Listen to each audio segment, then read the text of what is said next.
There were the stories of the Bodhisattva, ever weeping Bodhisattva, the Bodhisattva who always cry, and we covered that story. So today we will talk about how the Naropa, Master Naropa, followed his master, Master Delopa. And from there, we will learn a little bit about how to follow a master, how to follow a guru.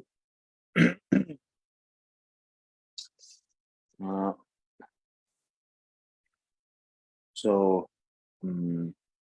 we have, then we will also talk about how Naropa's student who is Marpa was followed by Milarepa and so on and so forth. And so from, even though these are just one, we have highlighted only a few stories. There are so many other stories like that. And this actually tells us how to properly follow our guru.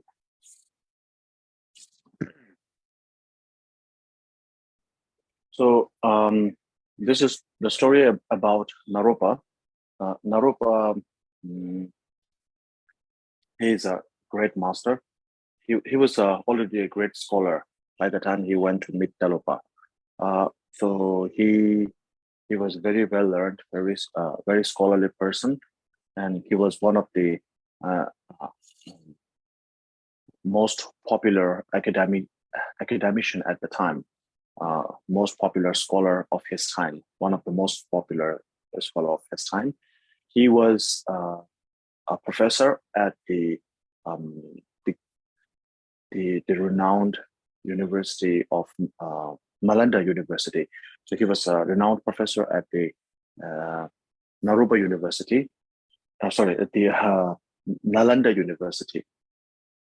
So the Nalanda University is considered as one of the oldest universities in the world. There were several other universities called Takshashila and Vigramashila. So these were one of the oldest universities in the world. And Nalanda, of course, is very famous. At one time, there were, during its prime, there were about 60,000 students and also thousands of faculty members at the university. So it's not it's a university not just for studying Buddhist philosophy. So most people usually talk about Nalanda Monastery, but it's actually Nalanda University. It has a big monastery. A large number of the students there were, of course, monks, but it's not only monks there. There used to be, it's a very big institute where you can learn philosophy, spirituality, religion, and different types of arts. So it's a great university at that time, and then people from all over the world used to come to Nalanda to study. From different parts of the world used to come to Nalanda to study. So Naropa was already a great scholar, and he was a renowned professor in Nalanda University. By the time he went to look for his master, which is the Delopa. He was a great scholar. So in terms of knowledge, he is lacking nothing. But he also found out at the same time that even though he's very knowledgeable, knowledge alone isn't enough. So there is something more that he needs. To liberate him. So knowledge alone is not sufficient for him. So he found that, and so in order to pursue something more than what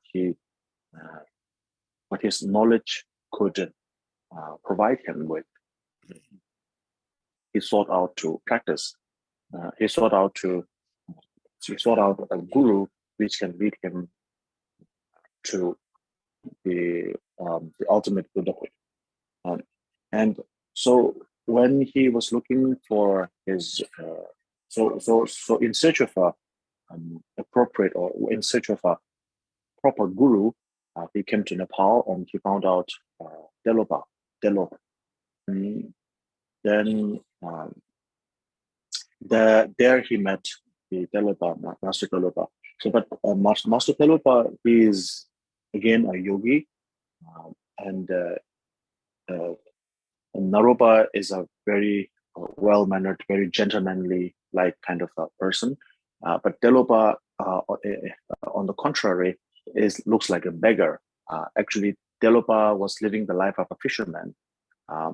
When Naropa first met Delopa, he was actually uh, fishing. He was fishing. He was fishing some fishes from the river that and that's where Naropa first met Delopa. And when he heard about the master Delopa, he inquired and found that there is a master called Delopa who is very learned in the yogic skills and that could great tantric master and can lead you out of samsara in this very lifetime and all that. But when he actually saw Delopa, he couldn't believe his eyes because Delopa is all in rags like a beggar, and he was actually fishing. And Naropa, when he first saw that, he thought, it is so wrong to fish, to kill animal or to kill fishes because you are fishing out, and so the fishes are in so much pain and agony, and so therefore Naropa was in utter disbelief. He couldn't believe his eyes. He thought that his guru could be something more, but his guru seems to be like a beggar, and he couldn't believe that. But then he didn't have any, even though he couldn't believe his eyes, he did not have doubt or suspicion of any, but he still went towards the guru and then asked him why you were fishing and all that. And then so all the fishes that were caught and they were supposedly killed by with the bait, with a snap of a finger, Delopa was able to give them back their lives, and the fishes were alive again. And then they went back to the river to swim. And then Naropa knew that this guy is not an ordinary person. And of course, he has heard about Delopa before as well. And then when he saw the sort of the miracle, when he was able to witness the miracle, more faith grew into him. And then he decided to follow Delopa wherever he goes.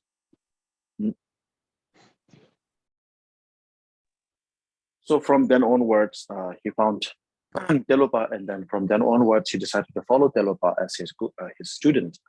So then Naropa was following Delopa wherever he goes. So Delopa doesn't look like your typical guru. So he doesn't wear he's not a monk, of course, and he doesn't wear the robes. And he doesn't look like the regal and gentle person as you would typically expect from the term guru.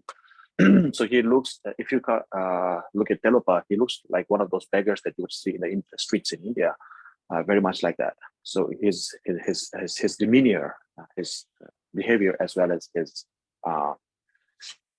appearance is nothing special. But of course, he has achieved he has achieved complete enlightenment, the Buddhahood, and he is basically free from samsara. So he's been liberated, and he's able to liberate other beings. And Naropa, of course, knew that, and he followed him like a shadow. So he kept following Naropa, kept following Delopa for many years. And so all these years, he just kept following. He has to provide, food and things, and service to his master, but he didn't give any teachings at all. So one day they were walking, and then they came into a very tall building, a building with 9 floors, and just the two of them, Naropa and Delopa. And Delopa said, if someone is, if you are really my student, or if there is someone who can really follow the student, then he should be able to jump from this 9th floor building. And Naropa first didn't know that he was talking to him, that Delopa was talking to him. But then he looked around and there was nobody else but himself, Naropa and Delopa, just the two of them. And then he knew that the teacher was asking him to do that. And then Naropa just jumped from the 9th floor of a building.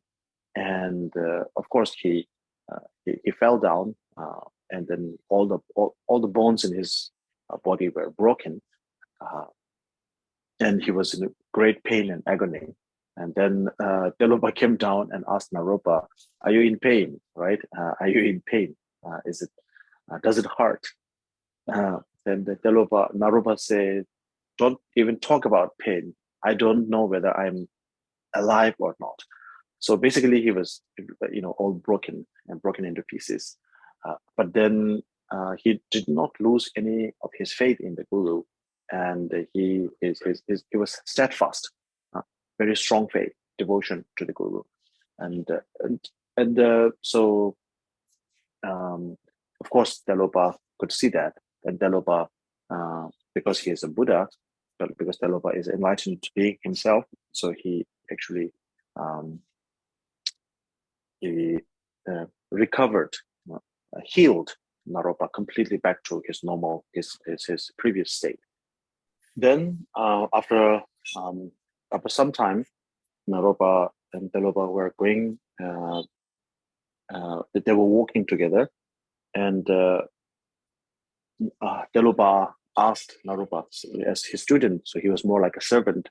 So he asked him to make fire, and then when they make the fire, the fire was the burning. The fire was blazing, and Delopa prepared many. He pulled off one of the sticks from the wooden sticks from the fire, and put them into the fire and make them hard, make them hot, a little bit hot. And then he said, if you are going to follow your teacher, there will be more tests and trials for you to follow, and you will have to undergo all the trials. And without any doubt, without any questioning, Naropa said, Naropa told Delopa, whatever you say, I will follow. And then Delopa actually pulled out those sticks from the fire and put them into the nails of the Naropa's nails, into the fingernails. So basically like a torture. And he put them into the Naropa's fingernails. And of course, that was extremely painful. Not to mention, it was painful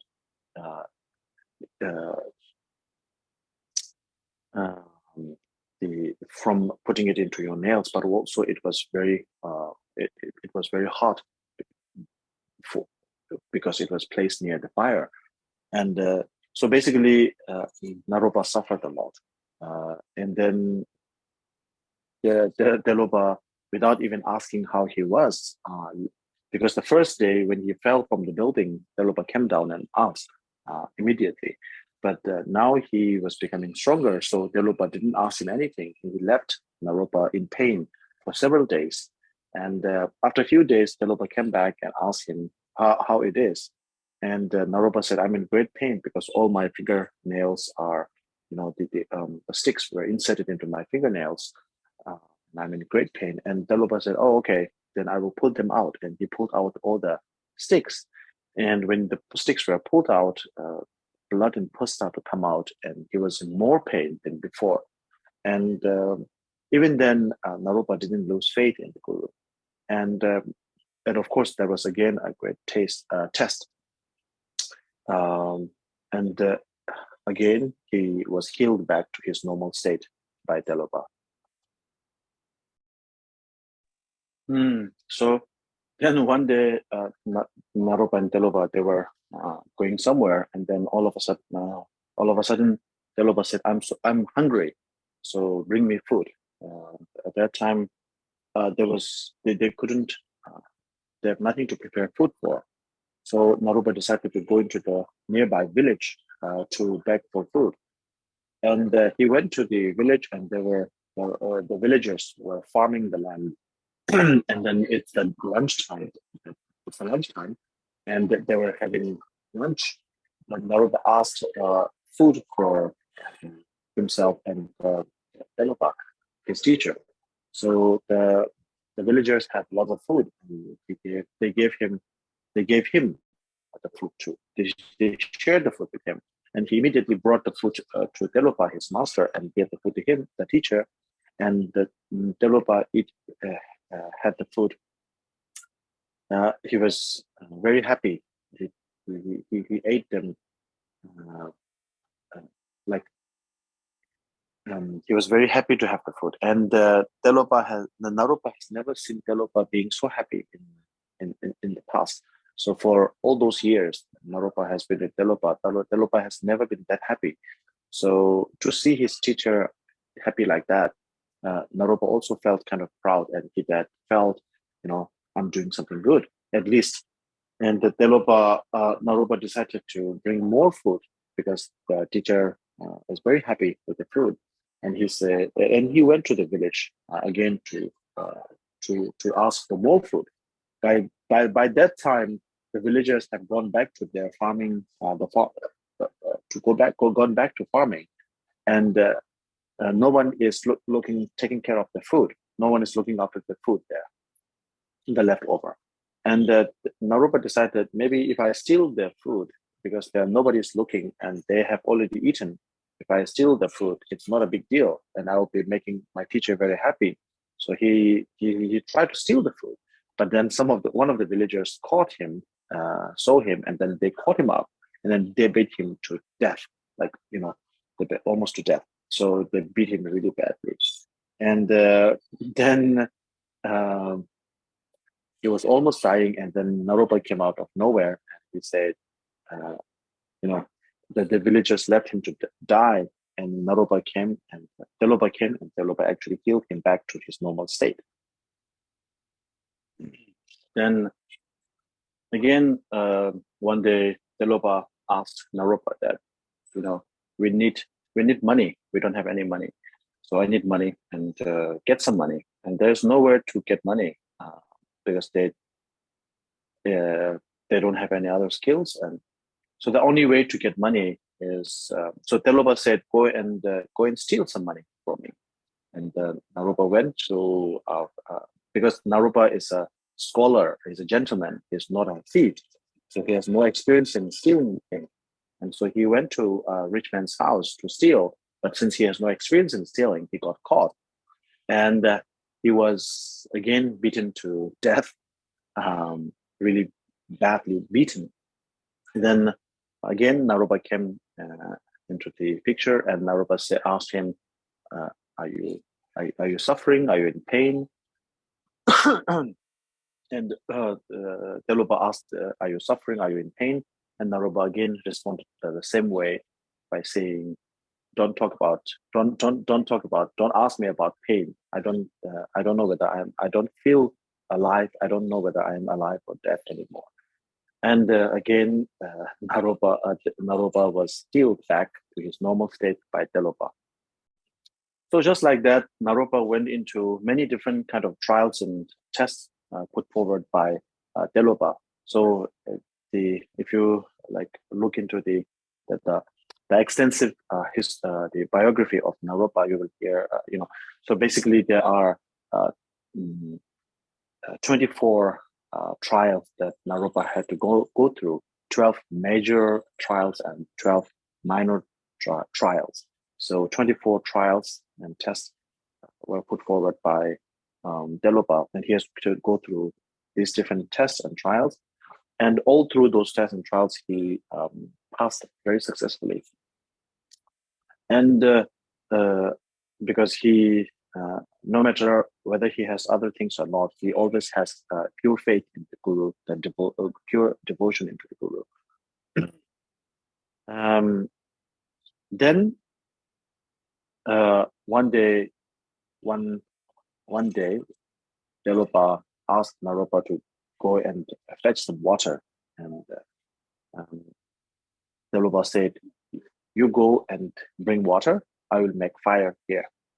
And Naropa went to bring water from the river, and then Delopa was making the fire.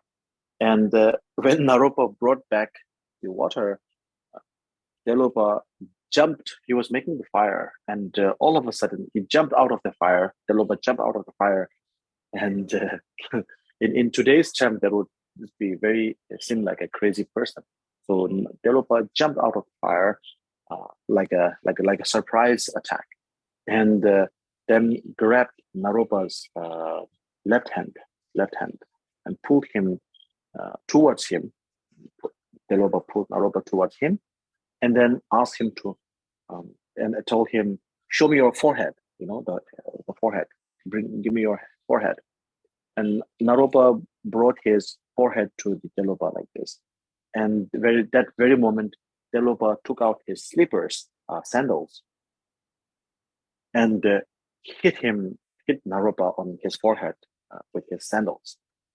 So, in generally speaking, in India, slipper is considered very dirty and very, kind of a low, very lowly object. And usually, there is there is the caste system in India, right? So the lowest caste. So to the lowest caste, or to those who you really hate, or to those who you really kind of denigrate, disrespect, you will either hit them with a slipper, or raise your slipper and raise your slipper in order to hit them. So this is something done towards only the low lives, very low people, and not to. And as I said earlier, Naropa is a highly esteemed gentleman, a very highly esteemed, a very accomplished scholar, and but in any way, Delopa hit Naropa on his forehead with the slipper very, very hard, and so Delopa hit Naropa so hard that Naropa went into unconsciousness. He fell down and he went into unconsciousness. And after some time, Naropa woke up, and when he woke up, Naropa was able to see everything that his guru could see. Basically, the guru's wisdom, the mind, body, and speech, the guru's the 3 points, mind, body, and speech, and the student's mind, body, and speech were made indivisible, made into one entity.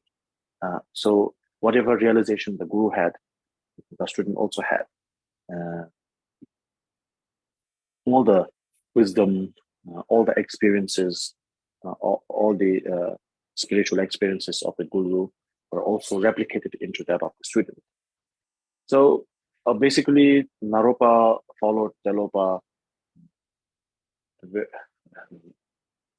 very devotedly for a very long time, and Delopa never spoke one word of Dharma to Naropa, never taught him anything in verbal, in words. Verbally, he was never taught any Dharma. But then he was, of course, always put into tests and trials. And as the stories we have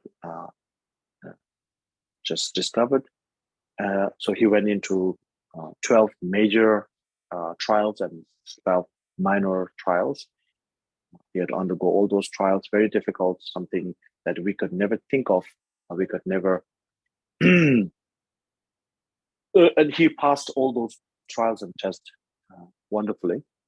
And at the end of the day, at the end of the trial, Delopa hit Naropa on his forehead with his slippers, which is a very denigrating sort of derogatory and denigrating sort of gesture. Hit him on the forehead, and from from that gesture, when he woke up, when Naropa woke up from the unconscious state, he he he he, he attained realizations, the same realizations that his teacher has had.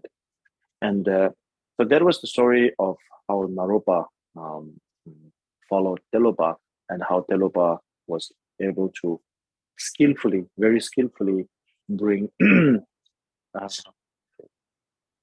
realization into the consciousness of the student. So, so when you properly, this is a story related to how properly following your teacher, your guru, is such an important thing. And if you don't follow your teacher properly, then the opposite will also be true. So Naropa was not following Telopa, all the time. Like Naropa didn't follow everything accordingly. So there were also some trials that he missed. So one time, Telopa told Naropa not to. Naropa was offered the post of okay, so yeah, I will speak about this later. So Naropa did not follow Telopa everything as according to his wishes. So of course there were many of his wishes were followed accordingly, but there were some he did not follow accordingly. So I will share that. So there was once the story about because Naropa was a great scholar. He's such a great renowned scholar. He was offered the position of the gatekeeper of the Vikramashila monastery.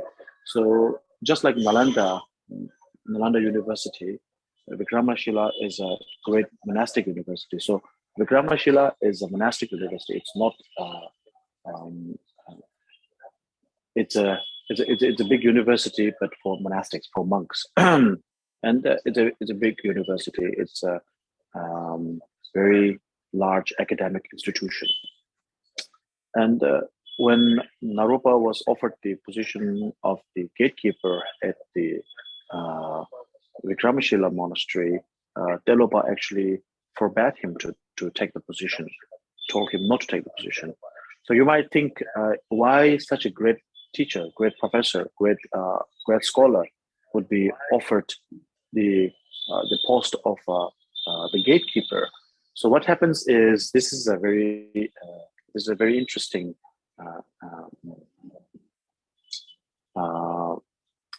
story.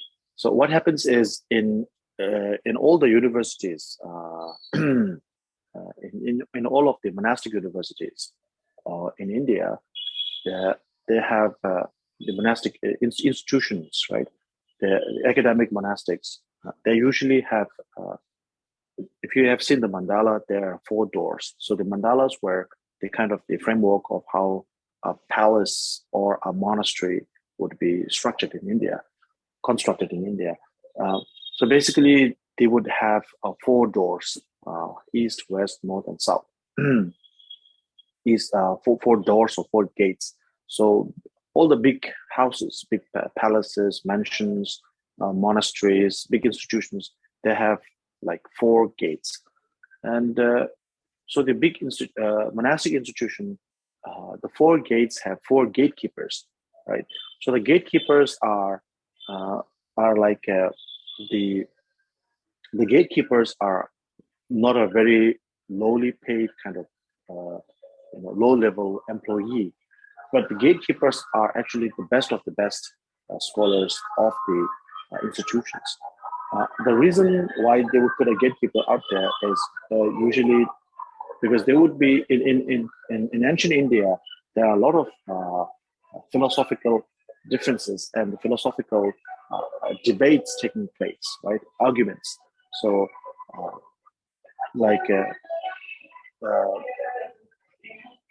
the masters from a philosopher, a proponent of a philosophy from this school will come and challenge you, and if you win, I will follow your philosophy.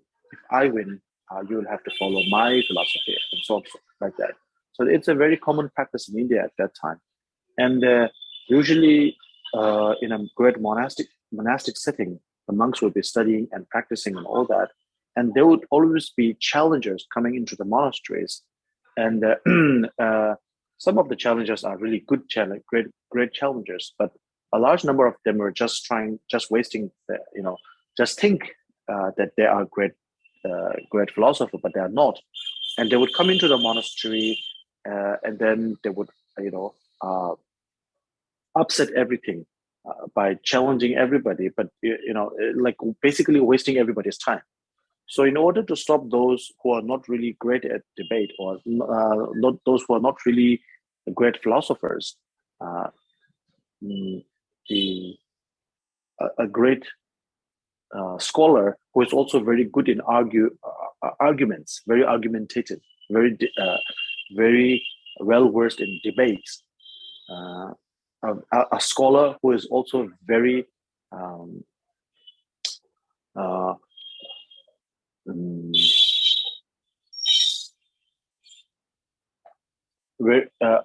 scholar who is also very good at defending his own system or his own thoughts.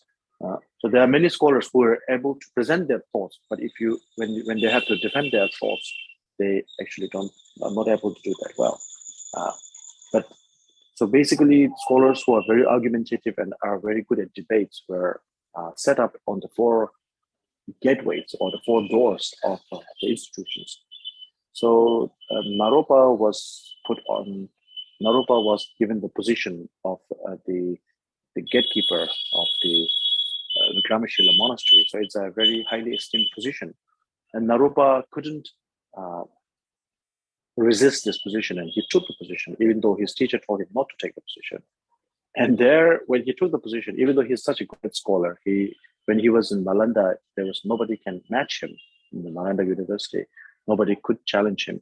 But then when he came to Vikramashila and he took the position of the gatekeeper, there was a challenger, a Tirthika, which is a non-Buddhist challenger to his faith and philosophy. And when that person came to challenge him, no matter how hard and how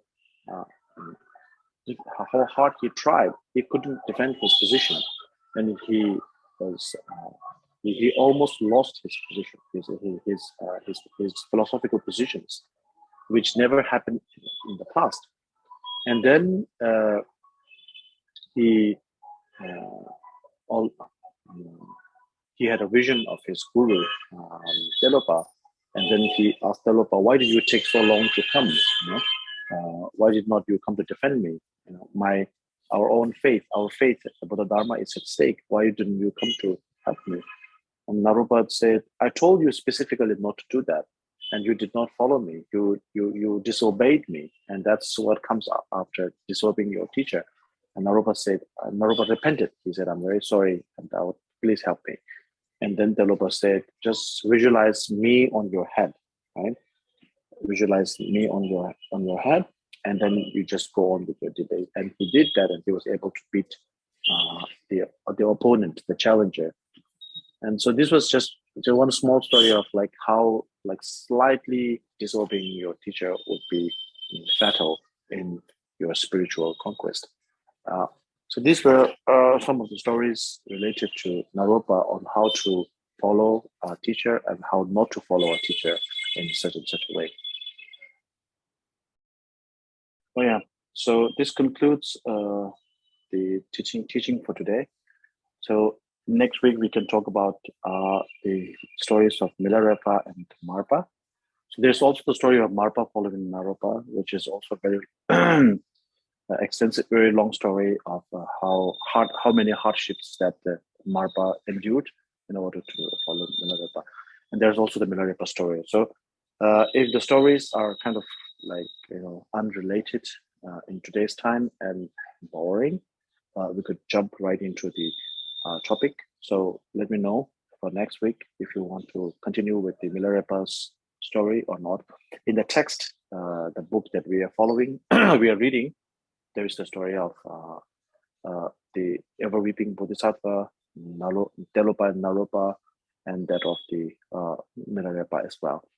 If you want to skip that, because if it's unrelated to you, if it's not helping you with your practices, then it's kind of,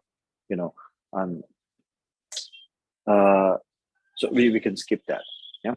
So let me know in the feedback, in the comments, or just inform me. So next week we can skip that and we can jump right into the the actual the text without the stories. Now I will check the Q&A. I believe there's one question. Okay. So Rinpoche, we have one question. So I read the question. Rinpoche, today we have a different challenges than the masters in the past. How would you give us some suggestions on how we could follow today's gurus as Naropa follow his master, Tilopa? Thank you, Rinpoche. Yeah. So the times have indeed changed. Back in those days, anyone who is someone who is into a spiritual path, they are considered of a very high caliber, very high status. And anyone who is doing any spiritual practices, whether it's Buddhism or non-Buddhist or just any Dharma practices, they were considered very, they're very well respected and very considered very worthy of devotion and etc. And of course it has its good side. It has its good side as well as the bad side. Of course, there were many great masters, and then of course there are a lot of fraudsters, right? Fake gurus, and because there were many real gurus, and the real gurus were devoted much, and the fraudsters, the fake gurus, also started to flourish, and they started to manipulate a lot of people, and because of that, people start to lose faith in, people are not easy to believe into those who say they are the masters, etc. And and nowadays, if you look at the number of people who are following the Dharma, it's a very, very small number in this large population of the world of almost 8 billion human beings. It's a very small, it's a very insignificant number. In any case, so the main point is, of course, the times have changed. And in today's time, if you, as I said in the very beginning, if you are to meet someone like Naropa, Telopa, and actually many of the great Indian masters that we usually very respect and very devoted to, they do not look aesthetically not that appealing. They do not look that attractive. As Indians, they were dark-skinned, and most people in today's time do not kind of like dark-skinned people. And most of the teachers were actually frail, very, very skinny, and not just healthy skinny, but very frail, very, frail as in weak, kind of, And as we talk about Telopa, he looks like a beggar, honestly like a beggar. So he looks like one of those, street beggars that you would see in India. And most of the 80 Panditas, the 80 Siddhas, Mahasiddhas, and all sort of those masters, they don't look very aesthetically appealing. So for us, when we judge our gurus by their looks, how well are they dressed, how well they are dressed, how eloquently they speak, right, etc. So we usually judge a book from their covers, and in that time, in such a time, in such times, it's very difficult to find a real guru. Of course, it's difficult to find in those ancient times as well, but it's harder nowadays because everybody is following the looks, following the aesthetics. So all the fake gurus, if you like, also started to look their best. So you will find that many teachers in today's time who are very well dressed and who are very well spoken, but after following such a certain teacher for a very long time, there is no spiritual result at all for you. And when you realize that it's very late and etc. So there are many teachers who look just like you will see, just like a salesman. A lot of the teacher have kind of turned into something like a salesman, either salesman not for the Dharma, but salesmen of themselves. And so they are very well dressed, very well spoken, very well behaving, but at the same time offering nothing of substance. And so it's very difficult to find the right teacher in the first thing. So that's why we talk about before you follow the teacher properly, it's important to find the proper teacher. So first you find the proper teacher, and then you follow the teacher properly. So this, and for that, the first thing, in order to find the right teacher, you need to study to a certain level. You need to know the Dharma a little bit. You can study Dharma from someone as your Dharma friend, not as a it's not as a guru, but as a Dharma friend, as a spiritual friend. And you study from them, and if it helps, if it's if it supports your spiritual progress, then you can follow more. So basically, if you study the Dharma a little bit, if you know what is right and what is wrong to a certain degree, right? Not everything, to a certain degree, you know what is right and what is wrong. For example, like stealing. So we see that the story of Telopa actually asked Naropa to steal from him, and like jump and kill fish and things like that. So in today's time, if someone asks you to do that, it will be a very questionable thing to do so, and you will. So basically, you have to know that these things are wrong, like killing is wrong, to steal is wrong, and all that. And if a guru asks you to steal on his behalf, and you should actually question that instruction. So it was very Buddha himself said in the Vinaya Sutra that if the teacher says something that is not in accordance with the Dharma, then you should revoke that instruction. So this is something that we should keep in mind. Anything that is in accordance with the Dharma, you can follow. Anything that is against the Dharma, then you should revoke. You can you don't have to like throw it away right away, but you can ask question as to why that wrong action is right at this particular given time. So we know that in Telopa and Naropa story, of course, we talk about how his body was all broken and all healed back and all these things, how the fishes were brought back to life and everything. So these were all considered the emanation of the Telopa's miraculous power. So it's not a real fish that was killed and brought back to life, but it was actually just an illusion that Telopa created for Naropa to test his devotion.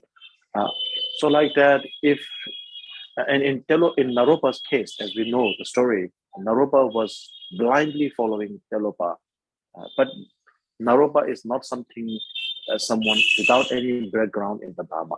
He was very highly respected, very well learned, very, very accomplished scholar.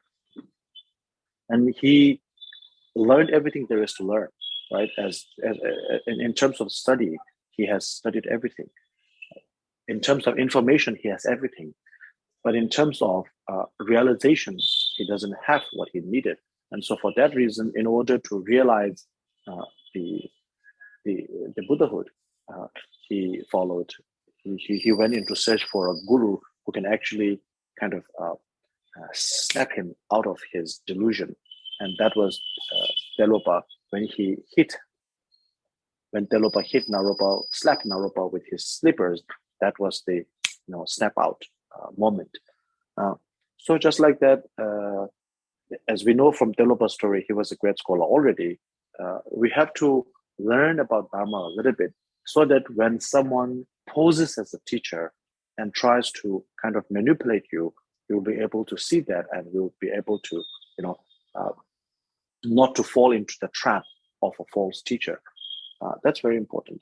And so, as I said earlier, how to follow your teacher in today's time. Basically, you can follow your teacher in any way he wishes and desires, as long as it is not against the Dharma. If it is against the Dharma, you can either say no, or you can question your teacher for more clarification. So basically, you follow your teacher if it's according to the Dharma. If not, then you don't follow it. In order to know that, you have to know the Dharma a little bit. And Dharma is basically all about the Buddha himself said very clearly that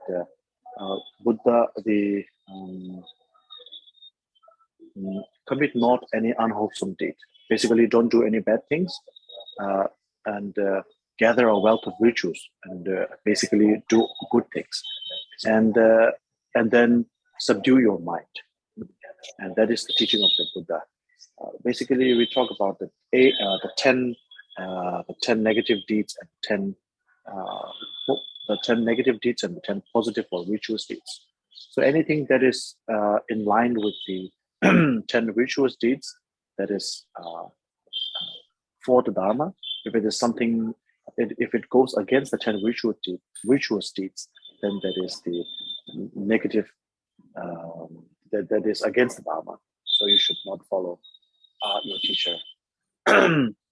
But from a practical point of view, from a practice-related point of view, so again, I'm not saying that this is how you should, how I should be treated, or how, but I'm saying as a Dharma teacher, I'm just providing the information that that may be useful for you. So the thing is that from my point of, from many from my personal experience, as well as many of my gurus that I know of, from my personal point of view, from my personal experience, what actually happens is you may see faults and flaws in the gurus, the guru doing something wrong and the guru asking you to do something wrong. So we look at it, we have something called the practice of pure view. Pure view means viewing everything as pure, nothing negative, right? Whatever the guru does, view that, take that as a good thing, as a positive thing. Whether he said something, even something bad, even if it's doing something bad, think of that as a good thing. So this is very difficult. So it's not for everybody. No, I'm not saying everybody should do that, but even I am trying hard to practice that. So if we could practice that, then it would be very helpful for us in gaining merit, accumulating merit, and to dissolve our negative imprints of negative emotions and negative karma. Very, very helpful. But it's always a challenge how to see something negative as a positive thing. And in today's time, when you tell people to see something negative as positive, they will say, oh, you are being brainwashed and things like that. So it's very difficult to, it's a very sensitive topic. And because I am supposedly a teacher. So if I speak on that, it would seem like I'm trying to manipulate people by saying that. So it's a very sensitive topic, but I'm just putting it out there anyways, especially because it's recorded and it's going live on Facebook. So it's kind of like an open challenge. So if people think that I'm, so people can ask questions later.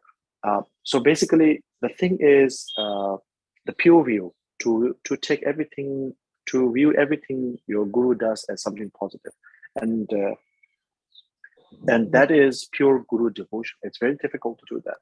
And so there are two ways to, when we try to practice the pure view, two things come into play. One is that from a practical point of view, from a realistic point of view, you will be able to see what your guru is doing is wrong. Let's say the guru is asking like, you to steal for you or lie for you, or maybe the kill someone, basically do something very heinous crime or negative things. From a realistic point of view, it's wrong, right? But from a practice point of view, you can actually take that as a part of your practice and visualize that and envision that as your own illusion. It is your illusion that is actually making you see that or imagine that, and the guru has a point. The reason the guru is asking you to kill someone or do something negative has a point, or there's a reason behind that, and you can ask the reason, or for something like that. So this is not for everyone. Guru devotion is not for everyone. It's not for everyone. Most of us are better off just by following a guru from afar. We talked about this earlier, right? In Tibetan, we say "Ame chinat gangne shu," which is to receive the blessing of a guru from far away, not from nearby. If you are nearby, you will see the guru every day. Then you get fed up. You will be tired. You will be bored, and it's not for everyone to be with your guru and to follow him like a shadow. Be with him. That's not for everyone. But if you could do that, then it would be very helpful, very effective with your practice. And again, you should be careful that you follow a guru, an infallible guru, a guru that is not just a charlatan and not a fake guru, right?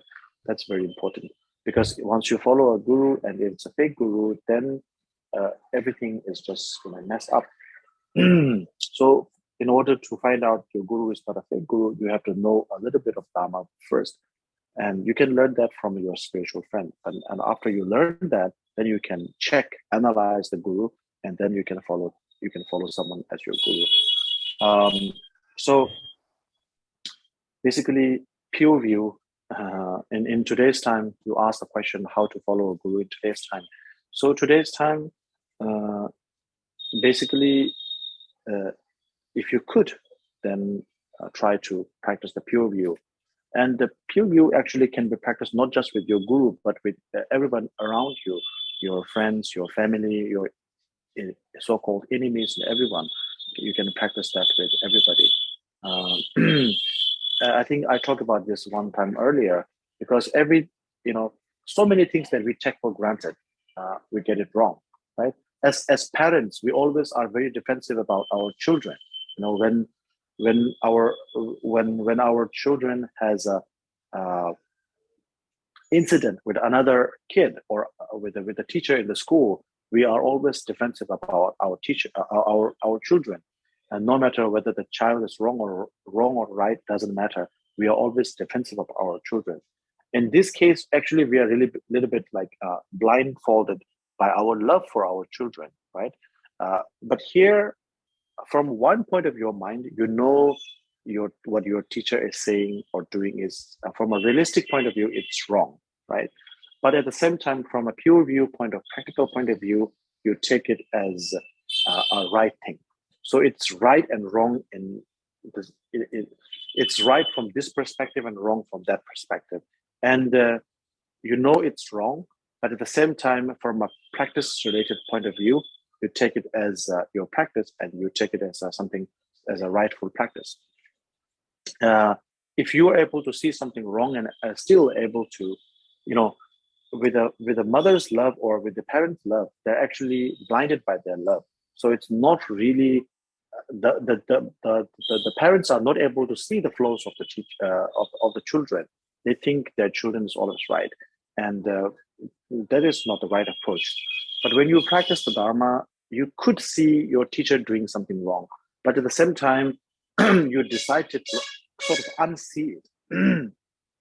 Again, this will seem very manipulative if I'm telling this to one person or two person in a secluded place, that it could seem very manipulative. But I'm saying this in an open space on life, and so you see what your teacher is doing is wrong from one point of view. From a realistic point of view, it's wrong.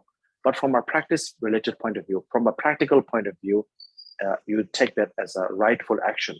And when you could do that, if you see something is wrong and still able to take it, then you're able to endure the hardship. You're able to endure this practice.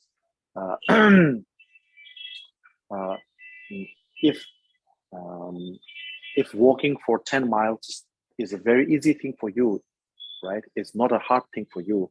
Then if you walk for 10 miles, there's nothing fantastic about it because it's an easy thing for you. But it's very difficult for you to walk even 1 kilometer, and you walk 1 kilometer every day for someone else. Then that shows how much devoted you are. So it depends on not the reality itself. So 10 miles or 1 kilometer, the distance itself is not the point. The point is how your perspective, your mental attitude. So if it's easy for you, crossing 10 miles is nothing. If it's very difficult for you, crossing 1 mile is a very it's a great job. It's a very difficult task. It's a great accomplishment. 1 mile is a great accomplishment if you cannot walk. If you cannot walk very fast and can cover a long distance, then even 10 miles is nothing. So similarly, so the reality itself doesn't play. Reality itself is not important here. When it comes to Guru devotion, reality can be put aside. There is the realistic point of view and there is the practical point of view. So what is real and what is practical are totally different. So practical does not necessarily have to mean realistic. And to strengthen that point of view, actually, reality, what we call realistic or what we call reality, is very subjective as well. So what I see as right is wrong from someone else's point of view. What someone else sees right is wrong from my point of view. So in that sense, there is nothing that is absolutely realistic. What I consider to be tasty is not tasty for someone else. What I consider to be painful is not painful for someone else. So there are many things like that. That so what is painful, what is harmful, what is good, what is bad, actually is different for different people. What is good and what is bad is different for different people. So there is nothing absolutely real.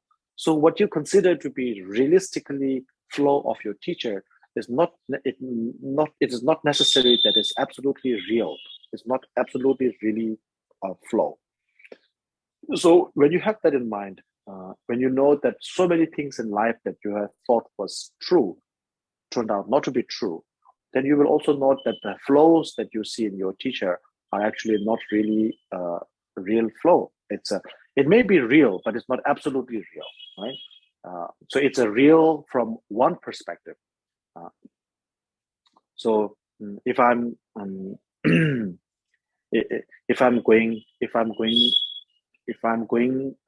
up, this is my right. If I'm coming down, that side would be my left. So my right and my left would also we're not talking about other people. We are talking about myself, right?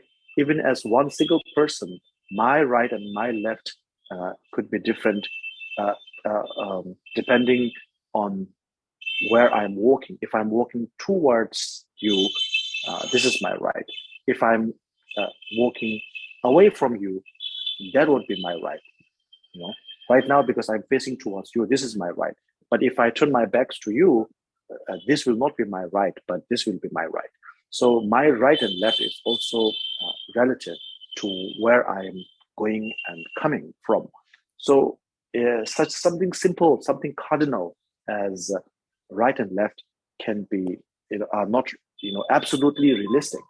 And so therefore, something that is considered good or bad is also not absolutely realistic as well. And from that point of view, you could see you will be able to visualize all the actions of your guru as something positive, not necessarily negative. Even it may seem negative, it doesn't have to be negative. And as I said in the very beginning 2 times, It is the Guru devotion is not a practice for everyone. It's very difficult. But if you could do that, then it's very effective, very powerful practice. Rinpoche, the other question is exactly the same as the first one, so we can skip that one for today. Sure. Yeah, I think we have passed our time today. Yes. Okay. All right. So conclude here. Dedication, please. Yewa diye nyodo da lama sangye chojo. Jowa che kyang ma le man je ye sa la ge ba la shu. Jo sem jo sem bo ma ye ba na ma ge jo che ke ba nyam ba me ba la ko ne kon do le wa shu.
Tiên phê ninh bố chính phải phèo gà sinh nam mang đồ cư cư lá trang châu bê lộp sáng châu kỳ ca sôi châu côn tô chuyên khê châu chuyên nam ba rồi hòa đề